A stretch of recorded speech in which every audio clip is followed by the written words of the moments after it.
નમસ્કાર મિત્રો, શાસ્ત્રને સંગાથે અમારી યુટ્યુબ ચેનલના સર્વ દર્શક મિત્રોને જય શ્રી કૃષ્ણ.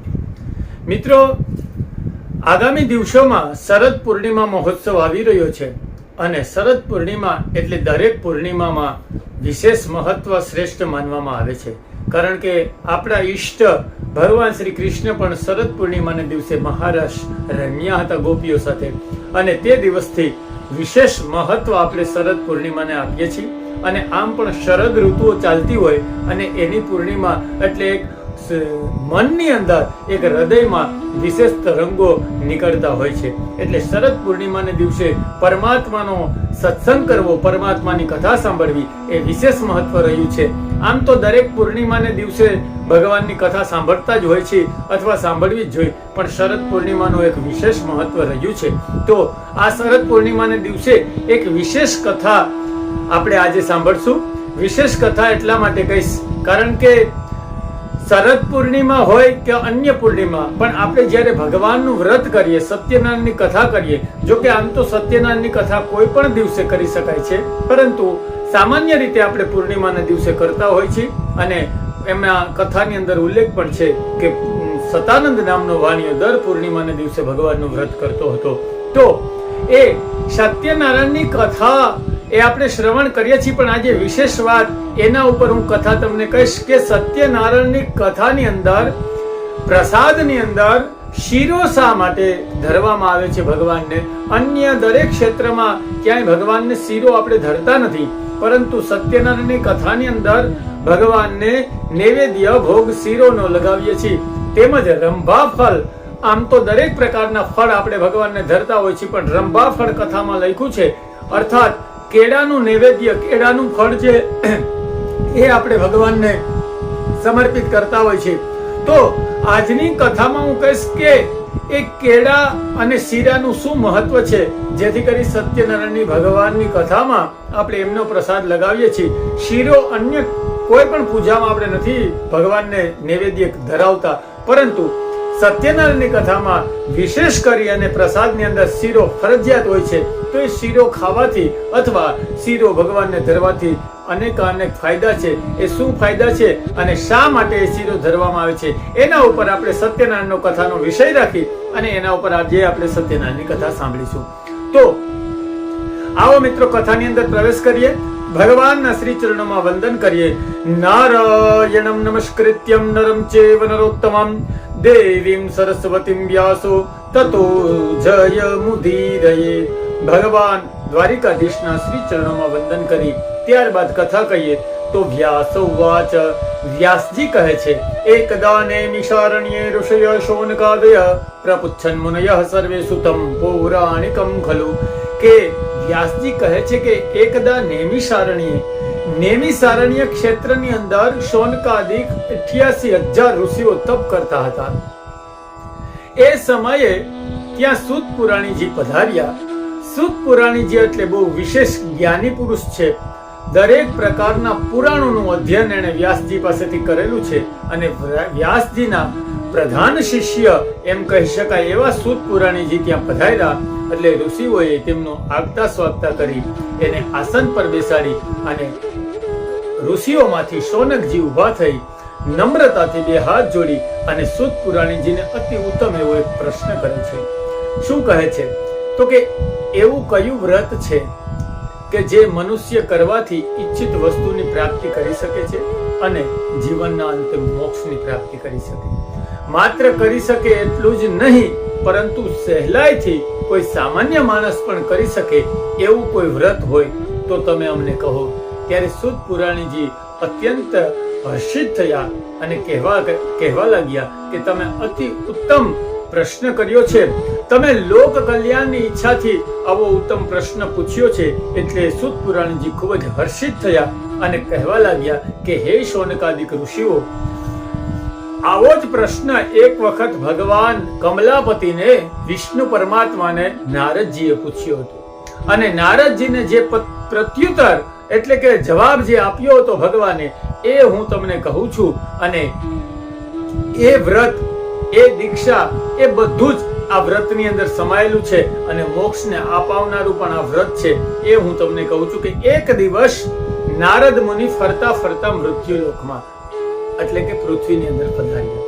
પૃથ્વીની અંદર એને જુદા જુદા લોકોને પોતપોતાના કર્મોથી દુખી જોયા. દરેક પ્રકારના લોકો પોતપોતાના કર્મથી પીડાઈ રહ્યા હતા. ત્યારે નારદ મુનિને વિચાર આવ્યો કે આ લોકોના દુઃખનું નિવારણ કઈ રીતે કરી શકું.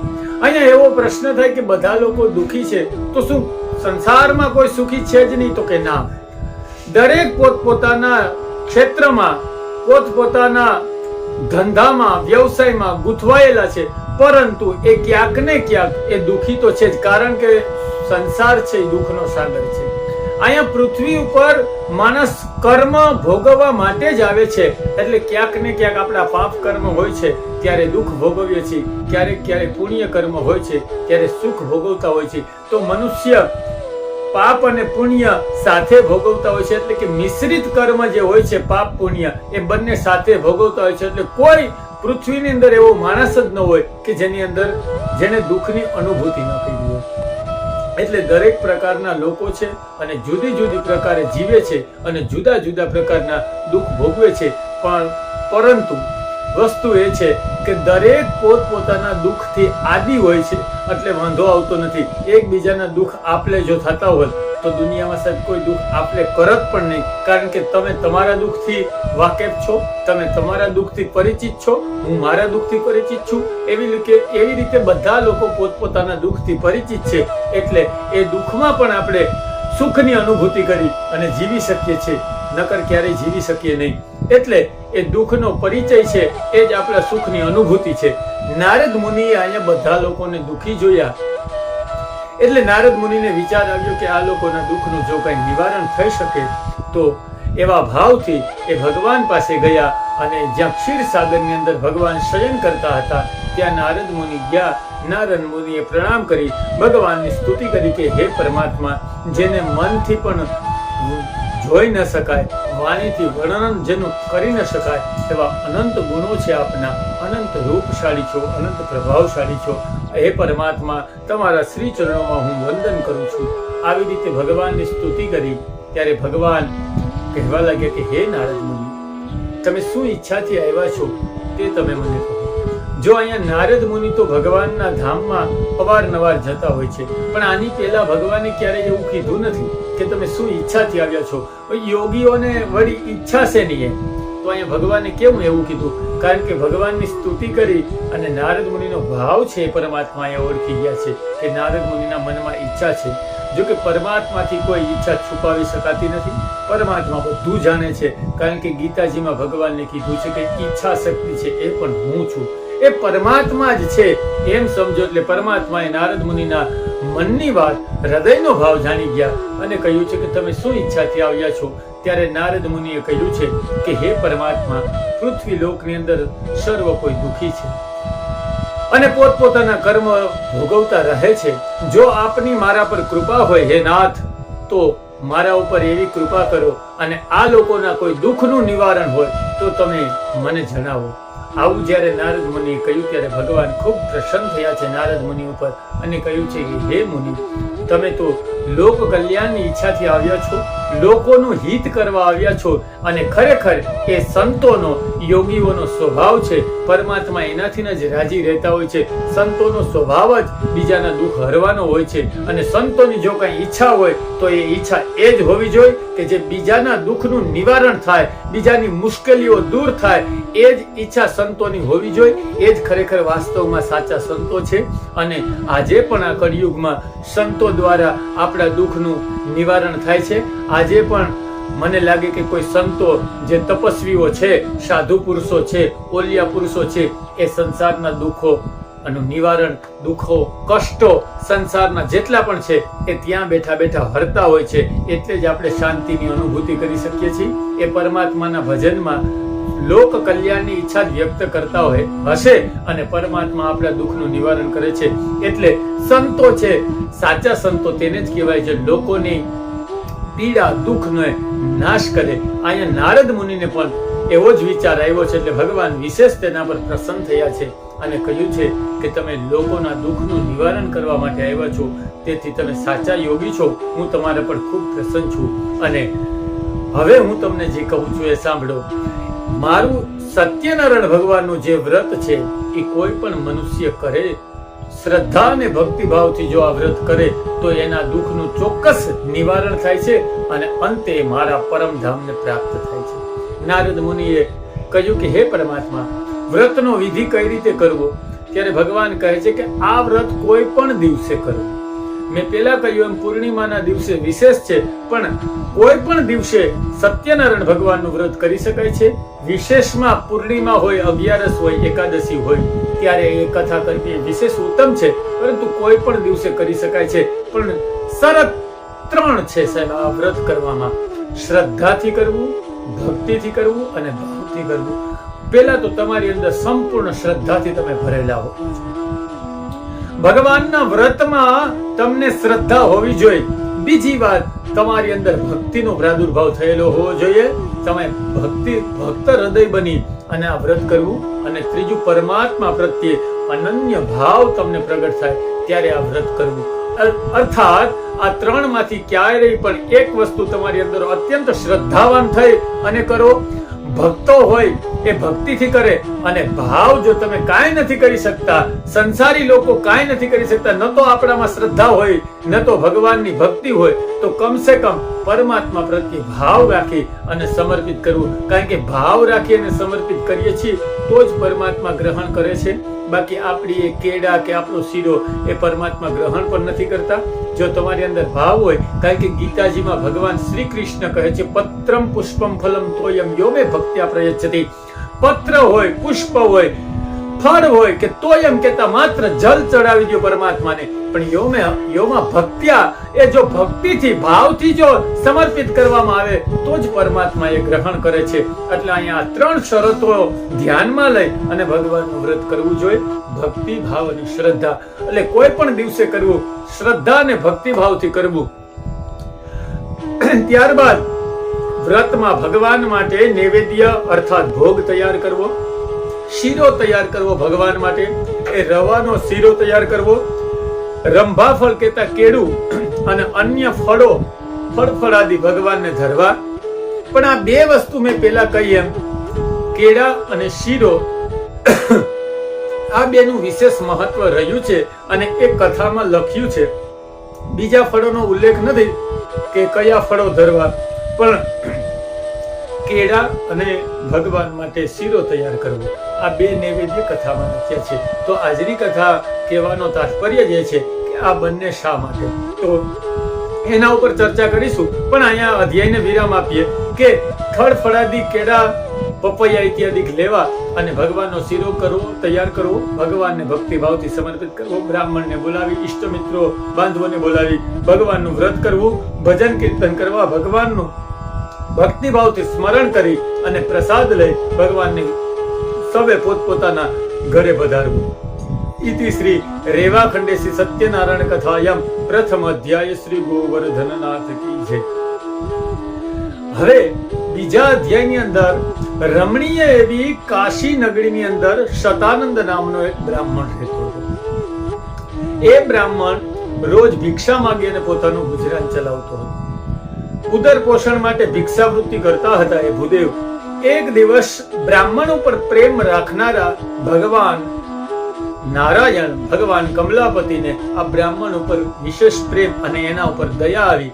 એટલે એક વેશધારી સંન્યાસીનું રૂપ લઈ અને એ ભગવાન છે બ્રાહ્મણ પાસે પધાર્યા છે. બ્રાહ્મણ ઉપર પ્રેમ રાખનારા એવો શબ્દ શા માટે? કારણ કે ભગવાન વિષ્ણુ સહસ્ત્ર નામાવલી તમે વાંચતા હશો ત્યારે એમાં એક નામ આવશે બ્રાહ્મણ પ્રિયાય, બ્રાહ્મણો જેને પ્રિય છે. અને ભગવાન ભાગવતજીમાં કહે છે કે બ્રાહ્મણા મામ તનુહુ, ગવામ, ગાયો, વેદો, બ્રાહ્મણો, આ મામ તનુ મારું શરીર છે. ભગવાને કહ્યું કે બ્રાહ્મણ છે એ ભગવાનનું શરીર છે.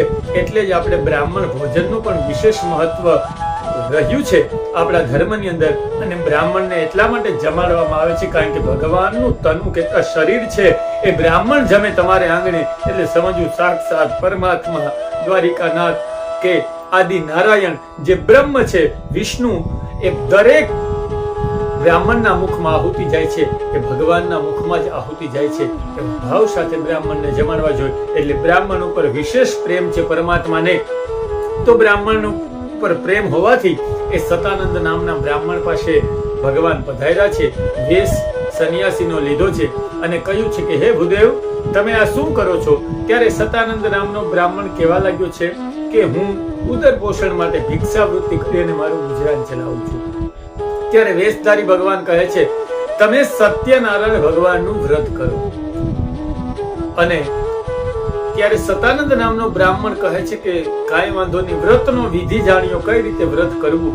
અને વ્રતનો વિધિ જાણી ભગવાન ત્યાંથી જતા રહ્યા અને તે દિવસે ભિક્ષામાં જે કઈ દ્રવ્ય પ્રાપ્ત થયું એ સઘળા દ્રવ્યથી સતાનંદ નામના બ્રાહ્મણે વ્રત કર્યું છે. કથાની અંદર લખ્યું છે, સઘળા દ્રવ્યથી સંપૂર્ણ શ્રદ્ધા હતી સતાનંદ નામના બ્રાહ્મણને પેલા સંન્યાસીની વાત પર, અને એના કહેવાથી જ એને બધું દ્રવ્ય ભગવાનના વ્રત પાછળ વાપર્યું છે. ફળફળાદી કેળા શીરો ભગવાનને નૈવેદ્ય બધું સમર્પિત કર્યું છે. અને આ વ્રતના પ્રભાવથી એ સતાનંદ નામનો બ્રાહ્મણ હતો એ કાશીની અંદર ખૂબ પ્રતિષ્ઠા મેળવી અને ખૂબ યશ મેળવ્યો છે અને ખૂબ ધનવાળો થયો, સંપત્તિવાળો થયો છે. ત્યારબાદ એ સતાનંદ નામનો બ્રાહ્મણ દર પૂર્ણિમાને દિવસે ભગવાનનું વ્રત કરવા લાગ્યો છે. એ દર પૂર્ણિમાને દિવસે વ્રત કરે છે. એમાં એક દિવસ બન્યું છે એવું કે સતાનંદ નામનો બ્રાહ્મણ વ્રત કરતો હતો. એ સમયે ભીલ જાતિનો કઠિયારો ત્યાં આવ્યો છે. લાકડાનો ભારો બહાર મૂકી અને જ્યારે ઘરમાં પ્રવેશ કરે છે તો એમણે જોયું કે સતાનંદ નામના બ્રાહ્મણ ભગવાનનું વ્રત કરી રહ્યા છે. એ પણ ત્યાં બેસી ગયા. જ્યારે વ્રત પૂરું થયું ત્યારે એમને પણ પ્રસાદ દેવામાં આવ્યો છે. શીરો પ્રસાદનો એ કઠિયારાને દેવામાં આવ્યો છે અને કઠિયારાએ જ્યારે શીરો ખાધો, એ શીરો ખાય પ્રસાદ ગ્રહણ કરી અને બ્રાહ્મણને હાથ જોડીને પૂછે છે કે હે ભૂદેવ, તમે આ શું કરો છો? ત્યારે સતાનંદ નામના બ્રાહ્મણ કહે છે, હું સત્યનારાયણ ભગવાનનું વ્રત કરું છું. આ કરવાથી શું થાય? તો કે ધંધો વ્યવસાય સારા ન હોય તો ચાલવા માંડે, બંધનમાં પડેલો બંધનમાંથી મુક્ત થાય, ભયભીત થયેલો ભયમાંથી મુક્ત થાય છે. જે કાંઈ ઈચ્છા હોય એ ભગવાન આ વ્રત કરવાથી પૂર્ણ કરે છે. ત્યારે કઠિયારાને પણ ધંધો રોજગાર સારા ચાલતા નહોતા. 10-10 દિવસ ત્યાં એટલો કમાણી થતી નહોતી, કાંઈ પૈસા વધતા નહોતા, ઘરે પુત્ર પત્નીઓ બધા ભૂખ્યા રહી જતા. એટલે એમને પણ વિચાર કર્યો કે આજે મારા લાકડા વેચાઈને જે કાંઈ કિંમત મળશે એમાંથી હું ભગવાનનું વ્રત કરીશ. હવે આપણે અહીંયા વાત કરવી છે ભગવાનના શીરો નૈવેદ્ય ખાવાથી એ કઠિયારાને આવા વિચારો આવ્યા છે. શા માટે એવા વિચારો આવ્યા છે અને શા માટે શીરો ભગવાનને ધરવામાં આવે છે? તો કે શીરો છે એ સંપૂર્ણ સાત્વિક ભોજન માનવામાં આવે છે. ભગવાને ગીતાજીમાં કહ્યું છે કે સાત્વિક ભોજન જે કરે, સાત્વિક વસ્તુઓ ખાવામાં આવે તો સાત્વિક વિચારો આવે. જેવું અન્ન એવું મન. એટલે તમારા અંદર જે અન્ન તમે ગ્રહણ કરો છો એનાથી જ તમારું મન પણ બને છે અને મન જેવું બને છે એવા તમારી અંદર વિચારો આવે છે. એટલે સત્યનારાયણ ભગવાનનું વ્રત એટલે સત સાથે જોડવાની વાત છે, સત્ય સાથે જોડાઈ રહેવાની વાત છે, સતની પ્રાપ્તિ કરવાની વાત છે, સત્યની ખોજ કરવાની વાત છે. એ છે સત્યનારાયણ ભગવાનનું વ્રત. વ્રત છે સત્યનારાયણ ભગવાનની કથા નથી લખ્યું, સત્યનારાયણ ભગવાનનું વ્રત લખ્યું છે. વ્રત છે એક ક્ષણિકવાર ન હોય, વ્રત આખો દિવસનું હોય, વ્રત 2 દિવસનું હોય, વ્રત 3 દિવસનું હોય, વ્રત નવરાત્રીનું વ્રત 9 દિવસનું પણ હોય અને શ્રાવણ મહિનાનું વ્રત છે તો 1 મહિનાનું પણ હોય, પુરુષોત્તમ મહિનાનું વ્રત 1 મહિનાનું પણ હોય. આને વ્રત કહેવાય. વ્રત દીર્ઘ સમય સુધી ચાલે એને વ્રત કહેવાય. એટલે આપણે જે કરીએ છીએ સત્યનારાયણની કથા ખાલી કરીએ છીએ, સત સાથે જોડવાની કથા કરીએ છીએ. બાકી વાસ્તવમાં તો યજમાન દંપતીએ સત્યનારાયણ ભગવાનનું વ્રત કર્યું હોય છે અને વ્રત છે આખો દિવસ સત્ય સાથે જોડવાની જે પ્રક્રિયા છે એને કહેવાય સત્યનારાયણનું વ્રત. સત્યની જે ખોજ છે, સતની જે શક્તિ છે એની અનુભૂતિ કરવી છે, એનું નામ છે સત્યનારાયણ ભગવાનનું વ્રત. તો ભગવાન ગીતાજીમાં કહે છે કે સાત્વિક ભોજન અર્જુનને કહે છે. અર્જુન કહે છે કે માણસને કેવી રીતે ઓળખવા કે સાત્વિક છે, રાજસી છે કે તામસી છે? ત્યારે ભગવાન કહે છે કે એ ભોજન કેવું કરે છે. સાત્વિક ભોજન જે કરતા હોય છે એ માણસ સાત્વિક હોય અને એમના વિચારો પણ સાત્વિક હોય અને તમારી અંદર સાત્વિક વિચારો આવે ત્યારે જ પરમાત્માનો ભક્તિ ભાવ અર્થાત કે શ્રદ્ધા તમારી અંદર પ્રગટે છે અને ત્યારે જ તમે સત સાથે જોડાઈ શકો છો. જો તમારી અંદર તામસી વિચારો હોય તો તમે ક્યારેય સત સાથે જોડાઈ ન શકો અને તામસી જ્યાં સુધી તમે હો ત્યાં સુધી તમે સત્યનારાયણ ભગવાનની વ્રત કરવાની યોગ્ય પણ નથી અને તમે સત્યનારાયણ કથા સાંભળવાની યોગ્યતા પણ આપણે પ્રાપ્ત નથી. કારણ કે સત્યની જ્યાં વાત થતી હોય, સતની વાત થતી હોય, તો તમારી અંદર સત્વ ગુણ પણ હોવો જોઈએ. તમે તામસ ગુણથી ક્યારેય ભગવાનની વ્રત સાંભળતા હોય છે આપણે, પણ એમનો કોઈ અર્થ સાહેબ રહેતો નથી. જ્યારે તમારી અંદર સંપૂર્ણ સાત્વિકતા આવે એટલે તમે ભગવાનને સત્યનારાયણની કથા સાંભળી એ આપણી સાર્થક થાય. તો એ સંપૂર્ણ સાત્વિકતા આવે તો તમારું મનની અંદર સાત્વિક વિચારો આવવા જોઈએ, અને મનની અંદર સાત્વિક વિચારો ત્યારે આવે જ્યારે તમે સાત્વિક અન્ન ખાધું હોય. તો એ સત્યનારાયણ ભગવાનની કથાની અંદર સત્ય સાથે જોડાવા માટે એ કથાની અંદર તમે સતની વાતો સાંભળી તો હોય, પણ એ એમને ઉપરથી જતી ન રહે. એટલે કથાના અંતમાં દરેક લોકોને શીરો ખવડાવવામાં આવે કે જે તમે વાતો સાંભળી સત્યની, સતની કથા સાંભળી છે, એ કથાના વિચારો છે એ બાષ્પીભવન ન થઈ જાય. એટલા માટે તમે શીરો ખાઓ તો સાત્વિક અન્ન ખાઓ, એટલે સાત્વિક વિચારો આવે, અને સાત્વિક વિચારો આવે તો તમે જે સત્યનારાયણની કથા સાંભળી છે એનું મનન થાય, એનું મંથન થાય, એમાંથી બીજા અનેક સદવિચારો આવે. એટલા માટે ભગવાનના કથા જ્યારે વિરામ થાય ત્યારે સત્યનારાયણની કથાની અંદર શીરો ખવડાવવામાં આવે છે. અને કેળા પણ સાત્વિક, જો કે આમ તો દરેક ફળ છે એ સાત્વિક ભોજનમાં ગણવામાં આવે છે, પણ કેળા વિશેષ કરીને સાત્વિક. શા માટે? તો કે સફેદ રંગ છે એ સાત્વિકતાનું પ્રતીક છે, મીઠો રસ છે એ સાત્વિકતાનું પ્રતીક છે. એટલે શીરો છે એ સફેદ હોય છે, રવો જે આપણે બનાવીએ એમાં દૂધને નાખીને બનાવીએ એ સંપૂર્ણ સફેદ હોય છે, એટલે રંગ જ સાત્વિક હોય છે. અને એમાં પણ એમનો મીઠો રસ મેં કીધું એમ સાત્વિક હોય છે. મિષ્ટાન છે ને એ સાત્વિક ભોજનમાં આવે છે, એટલે મિષ્ટાન તમે ખાઓ એટલે એ પણ સાત્વિક છે. કેળું પણ સફેદ હોય છે એકદમ, અને એમાં પણ કેળામાં પણ મીઠાશ હોય છે. બીજા ફળો તો સાહેબ હજી ખાટા, તુરા, કડવા હોય છે, પણ કેળું ક્યારેય ખાટું કે તુરું કે તીખું કે હોતું નથી. ઓનલી ફોર એમનો મીઠાશનો જ સ્વાદ હોય છે. એટલે કેળું પણ વિશેષ સાત્વિક છે. આમ તો ફળ સાત્વિક જ છે, પણ કેળું વિશેષ સાત્વિક છે. એટલે કેળું અને રવો છે એ સંપૂર્ણ વિશેષ સાત્વિક છે, તો એ ગ્રહણ કરવામાં આવે છે. મિષ્ટાન ખાવાથી માણસનું મન પણ સારું રહે અને સારા વિચારો પણ આવે. એક વાત હું અહીંયા કરીશ કે પેલાના સમયમાં આપણે જાન લઈ અને જાતા, તો જૂના જમાનાની વાત કરીએ તો ગાડામાં જ્યારે જાન જાતી ત્યારે 5-5 દિવસ, 6-6 દિવસ, 3-3 દિવસ જાન વેવાઈને ત્યાં રોકાવામાં આવતી. જે વૃદ્ધ લોકો છે એમને તો ખ્યાલ જ હશે. આ બહુ જૂની વાત નથી, 50 વર્ષ પહેલાની હજી ખાલી વાત છે, કે 40 વર્ષ પહેલાની, કે 40-50 વર્ષ પહેલા જાનુને રોકવામાં આવતી, ગાડું લઈને આવતું, રસ્તામાં પણ રાતવાસો કરવામાં આવતો, અને એમ કહેવાય 8-10 દિવસના લગ્ન થતા અને વેવાઈને ત્યાં 7-7 દિવસ, 5-5 દિવસ જાનું રોકાતી.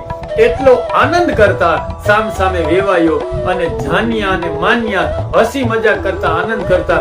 અને ક્યારેય પણ સાહેબ એવો કિસ્સો બન્યો નથી કે એકબીજા વચ્ચે ઝઘડો થયો અને જાન પાછી આવી, 2 દિવસ રોકાણીને 3જા દિવસે ઝઘડો થયો અને પછી પરિણેત્ર ન થયા. એવું ક્યારેય બનતું જ નહોતું. એમનું કારણ શું?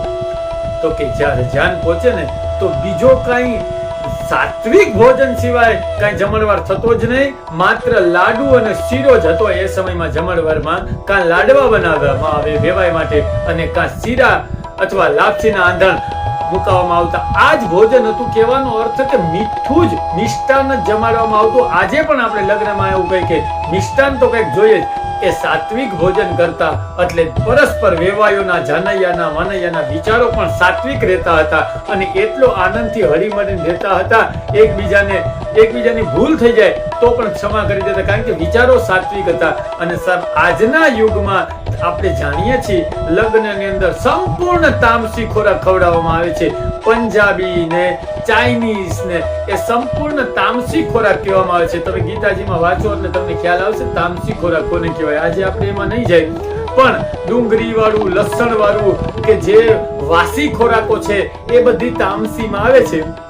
તામસી ખોરાક કોને કહેવાય એમાં જઈએ તો એ બધા જે વ્યાખ્યાઓ છે તામસી ખોરાકની છે. અને આજે આપણે જોઈએ છીએ કે લગ્નમાં સંપૂર્ણ રૂપે તામસી ખોરાક જાનૈયાઓને, માનૈયાઓને ખવડાવવામાં આવે છે. અને એ તામસી ખોરાક ખાવાથી આપણા મન ઉપર પણ અસર થાય છે, અને મનથી વિચારો બને છે. એટલે આજે આપણે લગ્નમાં પણ કલાક માટે હાજરી દેવા ગયા હોય તો આપણે જોતા હોય છે કે કોઈને ઝઘડો થઈ ગયો, કોઈ રાડો પાડતું હોય, બધાને ઉતાવળ છે, મારે મોડું થાય છે, હું મારા ટાઈમે નથી પહોંચ્યો, આવા અનેક પ્રશ્નો આપણે જોતા હોય છે. એમનું એક કારણ, હું એવું નથી કહેતો કે આ જ કારણ છે, પણ એક કારણ આ પણ છે કે ભોજન છે સાહેબ એ આપણું આજે સાત્વિક રહ્યું નથી. એટલે હું કહું કે લગ્નમાં તો નિષ્ઠાન જ જમાડવામાં જો આવે ને એટલે એ લગ્ન આનંદથી જ થાય, કોઈને મોડું ન થાય, કોઈને કઈ પ્રશ્ન ન થાય, કારણ કે એનાથી મનમાં તમારા વિચારો શાંત થઈ જાય, સાત્વિક થઈ જાય નિષ્ઠાન જમાડવામાં આવે તો. એટલે એ નિષ્ઠાન ખાવાના પણ ઘણા બધા ફાયદાઓ ત્યારે પણ હતા. આજે સત્યનારાયણની કથામાં કહું કે શીરો ખાવાથી વિચારો છે એ સાત્વિક થઈ જાય છે, તમારું મન છે એ સત્વથી શુદ્ધ રહે છે. એટલે સત્યનારાયણની કથા સાંભળ્યા પછી પણ તમારી અંદર સાત્વિકતા રહે અને તમે ઘરે જાઓ અને તમારા વર્તન વાણીમાં ફેર લાગે એટલે ઘરના સભ્યોને એમ થાય કે દાદા, ભાઈ કે કાકા ભગવાનની કથા સાંભળીને આવ્યા છે. એટલે સત્યનારાયણ, અને ઘણા લોકો કહેતા કે સત્યનારાયણ ભગવાનનો શીરો બહુ ભાવે, કારણ કે ભગવાનને ધરેલો છે. એક તો સાત્વિક ભોજન છે, બીજા નંબરમાં સાત્વિક કાર્ય માટે બનાવ્યું છે, એમનું નિર્માણ પણ સાત્વિકતા માટે થયું છે. એટલે વિશેષ મજા એટલા માટે શીરો ખાવામાં આવે. એ પણ હું કહીશ કે સાત્વિક વસ્તુ છે અને સાત્વિકતા માટે જે બનાવવામાં આવે, તમે પોતે સાત્વિક છો અને ગામનું હિત થાય, રાષ્ટ્રનું હિત થાય એવા કાર્ય માટે ઘરેથી નીકળો, એનો વિશેષ આનંદ હોય. કારણ કે સાત્વિક માણસ અને સાત્વિક કર્મ બંનેનો સમન્વય છે. એટલે શીરો છે એ પોતે તો સાત્વિક છે મૂળભૂત, અને સાત્વિક કર્મ માટે ભગવાન માટે સમર્પિત કરવામાં આવે છે, એટલે કર્મ પણ સાત્વિક થયું છે.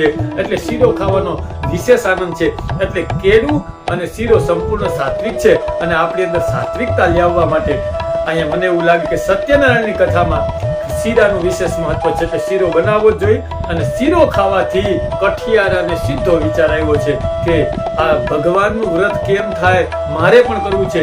આ વિચારો આવવાનું કારણ છે એમણે સતાનંદ નામના બ્રાહ્મણને ત્યાં ભગવાનને ધરેલો શીરો ખાધો. આ શીરો ખાવાથી જો કઠિયારાને પણ આવો વિચાર આવે છે. કઠિયારો એટલે અહીંયા શું પાત્ર બતાવ્યું છે કે જે અભણ છે, જે જંગલમાં રહે છે, લાકડા કાપે છે, એ પણ સાત્વિક વિચાર કરવાનો અધિકારી બની જાય છે ભગવાનના પ્રસાદનો શીરો ગ્રહણ કરવાથી. અને કઠિયારો પણ સાત્વિક થયો છે અને લાકડાની ઘણી કિંમત મળી. વ્રત કથા તો આપ જાણો છો, એ લાકડામાંથી એણે પણ ભગવાનનું વ્રત કર્યું છે. અને એક ભીલ જાતિનો કઠિયારો પણ આ લોકમાં સર્વસુખ ભોગવી ભગવાનના પરમધામને પ્રાપ્ત થયો છે. ત્યારબાદ આગળ એ સતાનંદ નામનો બ્રાહ્મણ અને કઠિયારાની કથા બીજા અધ્યાયમાં આવે છે. એમની આગળ ભક્તોની કથા આવે છે. અહીંયા બીજા અધ્યાયને વિરામ આપીએ. ઇતિ શ્રી રેવાખંડે શ્રી સત્યનારાયણ કથાયમ દ્વિતીય અધ્યાય શ્રી ગોવર્ધનનાથ કી જય. રમણીય એવી નગરી અને એમના રાજા ઉલ્કામુખ, એમની પત્ની હતી પ્રમુગ્ધા. એ બંને ભદ્રશિલા નદીને કિનારે ભગવાનનું વ્રત કરતા હતા. જો અહીંયા રાજાને ભક્ત બતાવ્યા છે એટલે કે સંપૂર્ણ સાત્વિક જ છે રાજા, અને રાણી પણ સાત્વિક છે, અને ભદ્રશિલા નદીને કિનારે વ્રત કરે છે. હવે અહીંયા રાજા સાત્વિક છે ને રાણી પણ સાત્વિક છે, એ ક્યારે કેમ ખ્યાલ આવ્યો તો કે એ ભદ્રશિલા નદીને કિનારે, નદી કિનારે જપ તપ કરવા એ સાત્વિકતાની નિશાની છે. કોઈ પણ તમે હરિદ્વાર જાઓ, કાશી જાઓ, ગંગા ઘાટે બેસી અને જે માણસ હાથમાં માળા લઈ અને ભગવાનનું સ્મરણ કરવા માંડે ત્યારે તમારે સમજવું કે માણસની અંદર વિચારો સાત્વિક છે.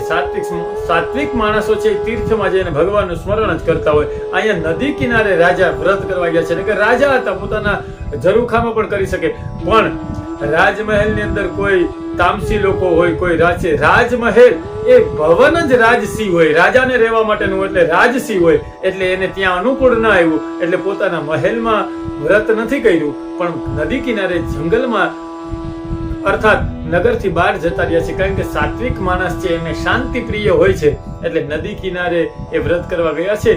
ત્યાં એક સાધુ નામનો વાણિયો આવ્યો છે, એને નૌકા લગાવી છે કિનારે અને રાજા પાસે ગયા. જ્યારે વ્રત પૂરું થયું ત્યારે એમને પણ પ્રશ્ન કર્યો છે અને કહ્યું, એમને પણ પ્રસાદ ગ્રહણ કર્યો ભગવાનનો શીરો, એટલે એમને પણ તૃણા થઈ અને સાત્વિકતા તરફ જોડાવાનો આનંદ આવ્યો અને અંદરથી હૃદયથી ભાવ થયો ભગવાન પ્રત્યે. અને રાજાને પ્રશ્ન પૂછ્યો છે કે હે રાજન, તમે આ શું કરો છો? તો કે હું આ ભગવાનનું વ્રત કરું છું. આ કરવાથી શું થાય? તો કે આ કરવાથી ધનવાળું થવાય, પુત્રવાળું થવાય, નિર્ધન હોય તો ધનની પ્રાપ્તિ થાય, બંધનમાં પડેલો બંધનમાંથી મુક્ત થાય.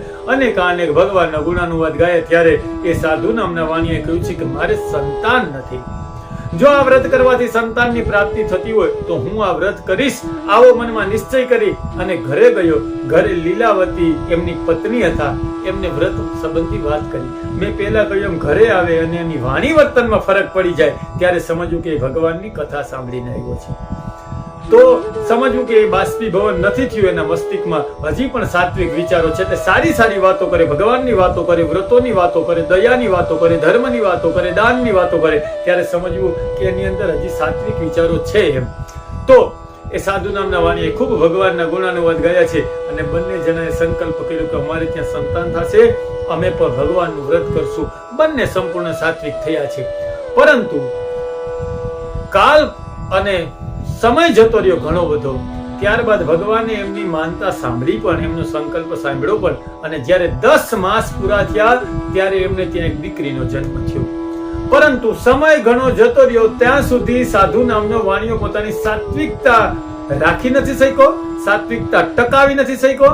એટલે એમના વિચારમાં, એમના મનમાં ભગવાન પ્રત્યે સદભાવ રહ્યો નહીં. એટલે એને ભગવાનનું વ્રત કર્યું નથી. ત્યારે ને ત્યારે જો વ્રત કર્યું હોત ઓછા સમયમાં તો એમની અંદર સાત્વિકતા હતી એટલે સાધુ નામનો વાણીઓ વ્રત કરત. પણ 10 મહિના જતા રહ્યા ત્યારબાદ એ ઘણા નગરોમાં, વેપારમાં, મશગુલ થઈ ગયો.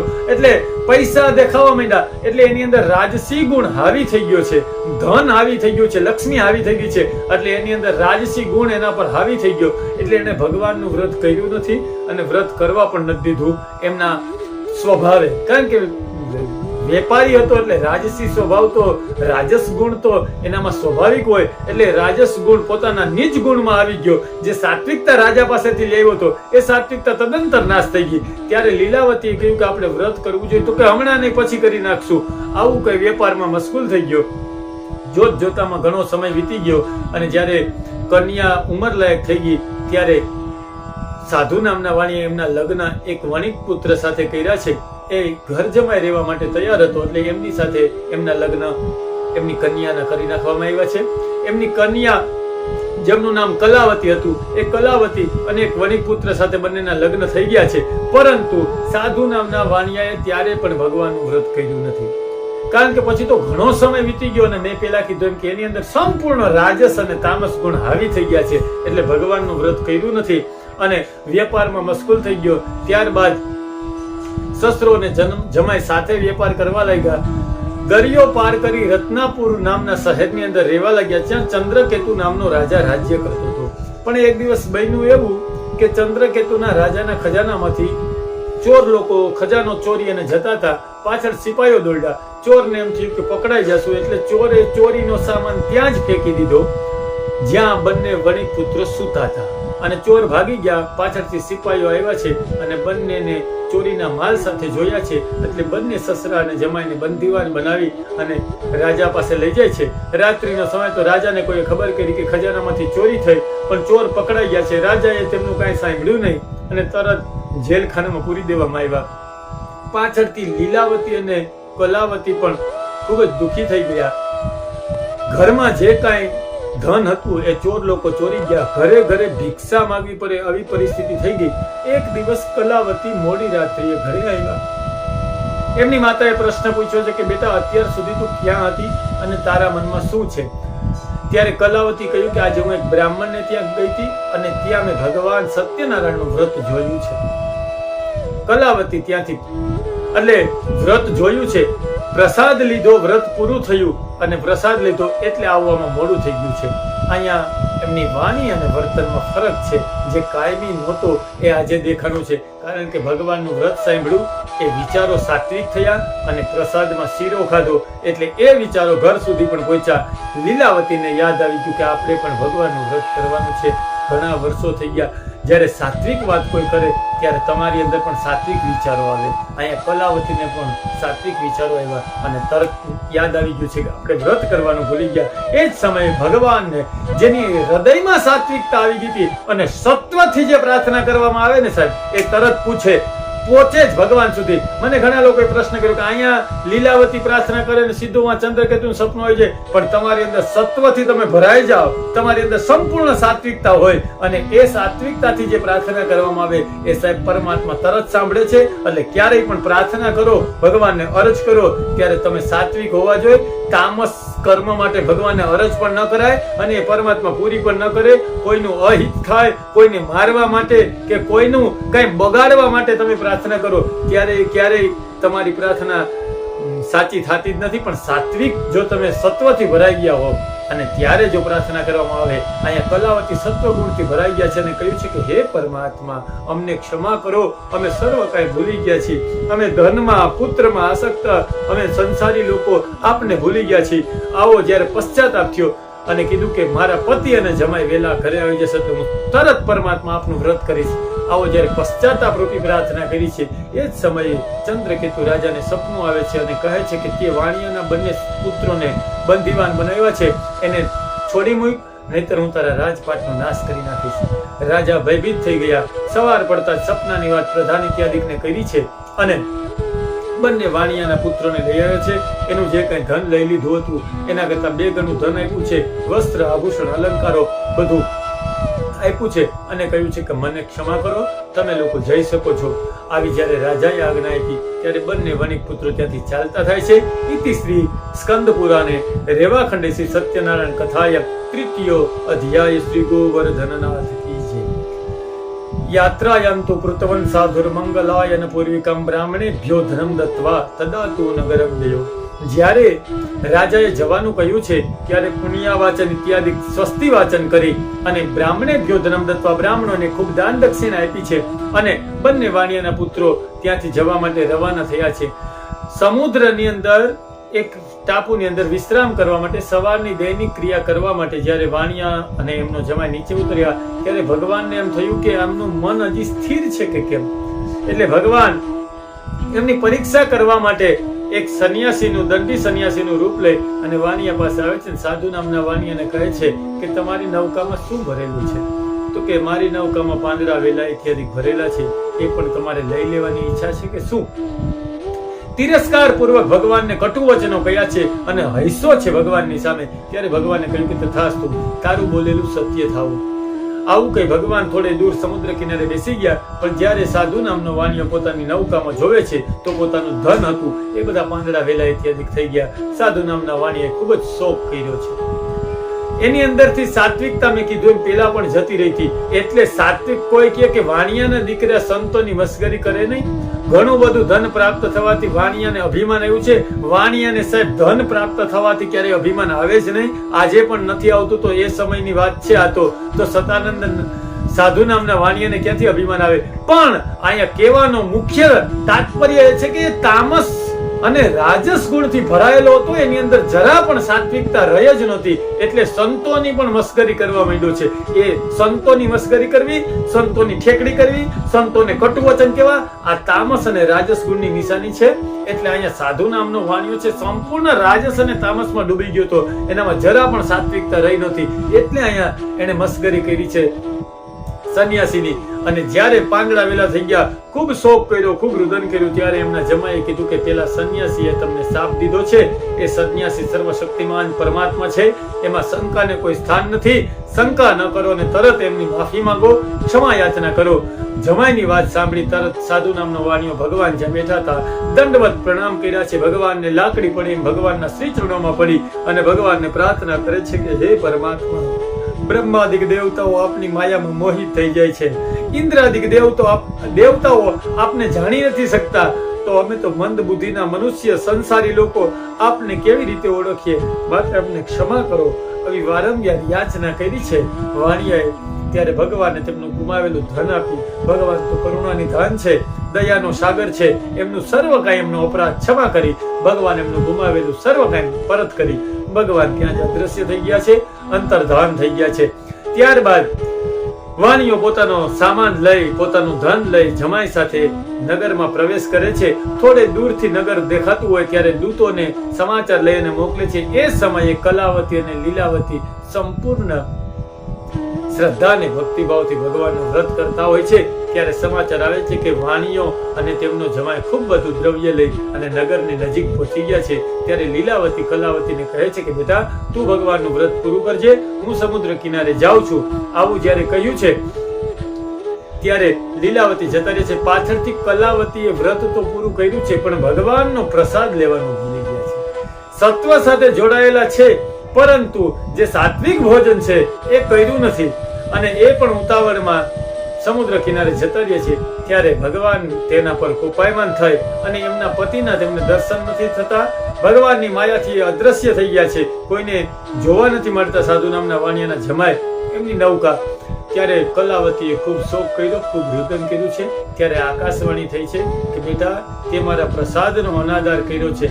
પ્રસાદનો અનાદર કર્યો છે અર્થાત તે માત્ર કથા સાંભળી છે, વ્રત કર્યું છે, પણ તારી અંદર જે વિચારો છે, જે મનન છે, જે સત્વરતા છે, એ તે ત્યાં ને ત્યાં છોડી દીધી છે. અર્થાત તે પ્રસાદ ખાવાથી મેં જે પહેલા કહ્યું કે તમારી સાત્વિકતા જે જળવાઈ જાય છે, એ તમે ખાલી કથા સાંભળીને બાષ્પીભવન કરી નાખી છે. આવો મતલબ થાય છે પ્રસાદ ન ખાવો એટલે. સત્યનારાયણની કથાનો પ્રસાદ ખાવો જ જોઈએ, કારણ કે તો જ એ કથા તમારા જીવનમાં કાંઈક રંગ લાવે છે અને તો જ જીવનમાં એકાદ બે સૂત્ર આપને ઉતરે છે. એટલે કલાવતી આકાશવાણી થઈ એટલે તરત પોતાના ઘરે જઈ ભગવાનની ક્ષમાયાચના કરી શ્રદ્ધા અને ભક્તિભાવથી ભગવાનનો પ્રસાદ આરોગ્યો છે. અને પછી સમુદ્ર કિનારે ગયા એટલે એમના પતિના દર્શન થયા. પછી ત્યાં જ ભગવાનનું વ્રત કરી અને ધાર્મિક વૃત્તિનો એ સાધુ નામનો વાણિયો ભગવાનના પરમધામને પ્રાપ્ત થયો છે. ઇતિ શ્રી સ્કંદ પુરાણે રેવા ખંડે શ્રી સત્યનારાયણ કથાયમ ચતુર્થ અધ્યાય શ્રી ગોવર્ધનનાથ કી જય. પૂર્વ કાળની અંદર તુંગધ્વજ નામનો રાજા હતો. જીતેન્દ્રિય ઘણો જ બુદ્ધિશાળી હતો. એણે પણ ભગવાનના પ્રસાદનો અનાદર કર્યો છે અને ખૂબ જ દુઃખી થયો છે. કેવી રીતે? તો કે એક દિવસ એ રાજા શિકાર કરવા માટે પોતાનો ઘોડો લઈ અને જંગલમાં ગયો છે. ઘણા મૃગલાઓનો શિકાર કરી એક વિશાળ વડલાના ઝાડ નીચે વિશ્રામ કરવા માટે આવે છે. એ જ વડલાના ઝાડ નીચે થોડા ગોપ કહેતા ગોવાળિયાઓ ભગવાનની કથા કરે છે. રાજા દૂર જ રહ્યો, પાસે તો ગયો નહીં, પણ દૂરથી ભગવાનને નમસ્કાર પણ નથી કર્યા અને ત્યાં જ ઘોડો બાંધી અને વિશ્રામ કરે છે. જ્યારે વ્રત પૂરું થયું છે ત્યારે એક પડિયામાં દળિયામાં પ્રસાદ લઈ અને ગોવાળિયાઓ રાજાને આપ્યો છે. રાજા ખૂબ અભિમાની હતો અને તામસ ગુણથી ભરાયેલો હતો, એટલે ભગવાનની પાસે ગયો નહીં, ભગવાનને નમસ્કાર પણ નથી કર્યા. કારણ કે શિકાર કરતા હોય, જે શિકાર કરતા હોય, હિંસા કરતા હોય, એ તામસ ગુણથી ભરાયેલા હોય. ખૂબ હિંસા કરી છે રાજાએ વન્ય પ્રાણીઓની, મૃગલાઓની, એટલે તામસથી ભરાયેલો હતો. એટલે ભગવાનની પાસે જવાની એમની હિંમત જ ન થઈ, અને કદાચ ગયો પણ હોત તો એમાં કઈ ફલિત ન થાત, કારણ કે તામસથી ભરાયેલા હોય અને સત્વ સાથે જોડવાની કથા સાંભળે એનાથી કોઈ દી કઈ ફલિત થવાનું જ નથી. એટલે મેં પહેલા પણ કહ્યું છે કે સાત્વિકતા સાથે જોડાવ, સત્ય સાથે, ભગવાન સાથે, તો જ એમાં કઈ ફલિત થાય. રાજા તામસથી ભરાયેલો હતો એટલે પાસે પણ ન ગયો અને ગોવાળિયાએ પ્રસાદ દીધો. જો એ પ્રસાદ રાજાએ ખાધો હોત તો એની અંદર સાત્વિકતા નીકળત, એની અંદર સત્વ વિચાર આવત, કારણ કે ભોજન છે એ મન બને. એટલે ભોજન જો સાત્વિક અંદર જાત, પણ રાજાએ પ્રસાદનો પણ અનાદર કર્યો છે. તામસ ગુણ તમારી અંદર ભરાઈ ગયેલો હોય ત્યારે તમને સાત્વિક ભોજન ખાવાનું મન થતું નથી, ત્યારે તામસી ભોજન ખાવાનું જ મન થાય છે. એક કથા છે, નાનકડી ઉદાહરણના રૂપમાં કહું છું કે જ્યારે ભગવાન રઘુનાથજી વનમાં ગયા છે ત્યારે સમ્રાટ ભરત પાછળથી બને છે. ભરત ગાદી સંભાળતા નથી, પણ ભરતને ગાદી સોંપવામાં આવી છે કઈ દ્વારા. જ્યારે ભરત આવે છે ત્યારે ભરત કહે છે મારે ગાદી જોતી નથી, અને કોઈ પણ ભોગે રામ પાછા આવે. દશરથજી પરલોક સીધાવી જાય છે ત્યારે ભરત ચતુરંગી સેના તૈયાર કરીને કહે છે કે હું ભગવાન રામજીને લઈ આવું છું અને એમને ગાદી ઉપર બેસાડું છું. આખી સેના તૈયાર કરે છે અને માન સાથે, વૈભવ સાથે ભગવાનને પાછા લઈ આવવાના હેતુથી એ ચતુરંગી સેના તૈયાર કરે છે. અને જ્યારે જાય છે ત્યારે નિષાદ રાજ વચ્ચે એમના ગુપ્તચરો કહે છે કે ભગવાન શ્રી રામને શોધતા શોધતા ભરતજી આવે છે અને સાંભળ્યું છે આખી ચતુરંગી સેના લઈને જાય છે, કદાચ રામ સાથે યુદ્ધ કરવા જાય છે. એ ભરત હજી સંતુષ્ટ નથી, ગાદી મળી ગઈ છતાં પણ રામને શાંતિ લેવા નથી દેવા માંગતા, એટલે ભરત હજી પણ રામ સાથે યુદ્ધ કરવા જંગલમાં આવે છે. ત્યારે નિષાદોનો રાજા ગુહ્ય નિષાદોને તૈયાર કર્યા છે અને કહે છે કે રામ સુધી પહોંચશે એ પહેલા એમને આપણી સાથે યુદ્ધ કરવું પડશે. સૈનિકો તૈયાર થઈ જાઓ, સજ્જ થઈ જાઓ, આપણે ભરતને અહીંયા જ રોકી દેવામાં આવશે.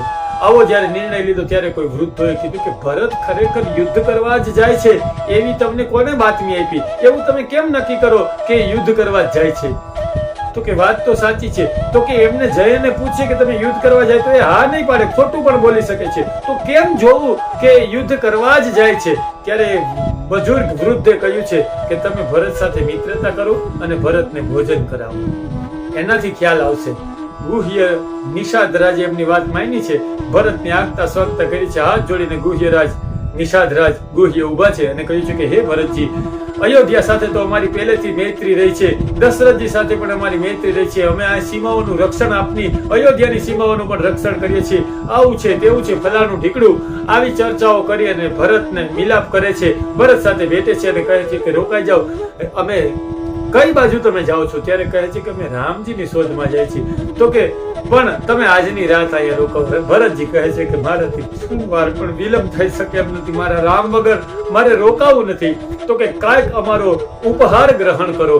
એમ કરી અને મદિરા માંસ જ્યારે ભરતને આપવામાં આવે છે ત્યારે ભરતજી કહે છે કે નહીં નહીં નહીં, હું કાંઈ ખાઈશ નહીં.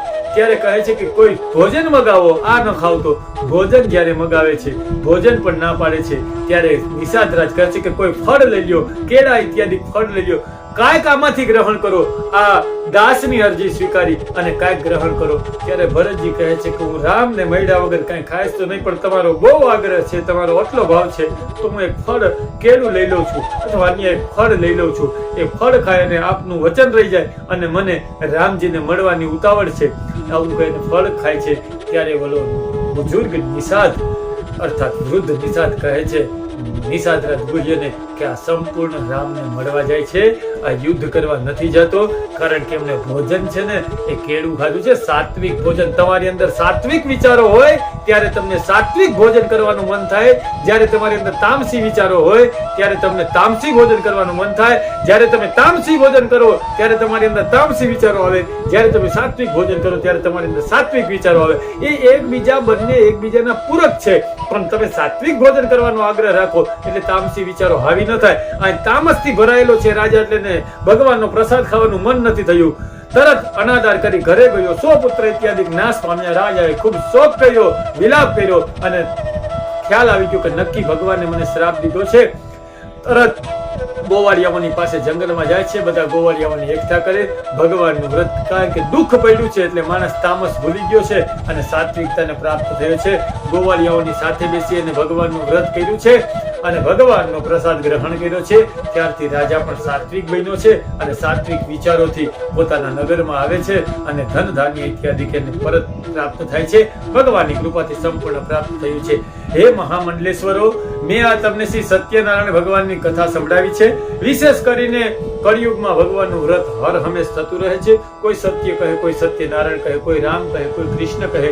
ભગવાનના અનંત નામો છે એટલે કોઈ પણ નામે ભગવાનનું સંબોધન કરી શકાય છે. પણ ખાસ કે સત્યનારાયણની વ્રતમાં શીરો દેવામાં આવે છે અને એ શીરો ખાવાથી સાત્વિક વિચારો આવે અથવા સાત્વિક વિચારોથી ભગવાનની કથા કરીએ એવા ભાવ સાથે આ વ્રત કરવું જોઈએ. વળી વિશેષ કરીને એ કળિયુગમાં થતું રહે છે. હવે હું તમને પૂર્વ જન્મની કથા કહું તો કહે છે કે પેલા જે સતાનંદ નામનો બ્રાહ્મણ હતો એ બીજા જન્મમાં સુદામા બન્યા છે. ત્યારબાદ કઠિયારો હતો એ બીજા જન્મમાં કેવટ બન્યા છે. ઉલ્કામુખ નામનો રાજા હતો એ દશરથ બન્યા છે. ત્યારબાદ જે વણિકપુત્ર વાણિયો હતો, સાધુ નામનો વાણિયો, એ બીજા જન્મમાં મયુરધ્વજ નામનો રાજા બન્યો છે. અને ત્યારબાદ આ તુંગધ્વજ નામનો રાજા હતો એ બીજા જન્મમાં સ્વયં મનુ મહારાજ બન્યા છે. અને ભગવાનને સૃષ્ટિ ઉત્પન્ન કરવામાં એમના દ્વારા સંતાનો ઉત્પન્ન થયા છે અને સૃષ્ટિનો નવો ક્રમ શરૂ થયો છે. આ બીજાના પૂર્વ જન્મની બધાની કથા હતી. હે મહામંડલેશ્વરો, આ બધાના જન્મની કથા મેં તમને સંભળાવી.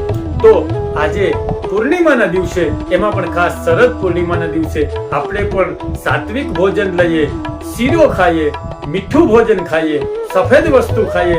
એમાં શરદ પૂનમને દિવસે માલપુવા ખાવાનું વિશેષ મહત્વ છે. તો માલપુવા ખાય અને ભગવાન સત્યનારાયણ ભગવાનની આ કથા સાંભળીએ અને સત્ય સાથે જોડાય, સત સાથે જોડાય, પરમાત્મા સાથે જોડાય એવા ભાવ સાથે સર્વ દર્શક મિત્રોને જય સત્યનારાયણ, જય શ્રી કૃષ્ણ.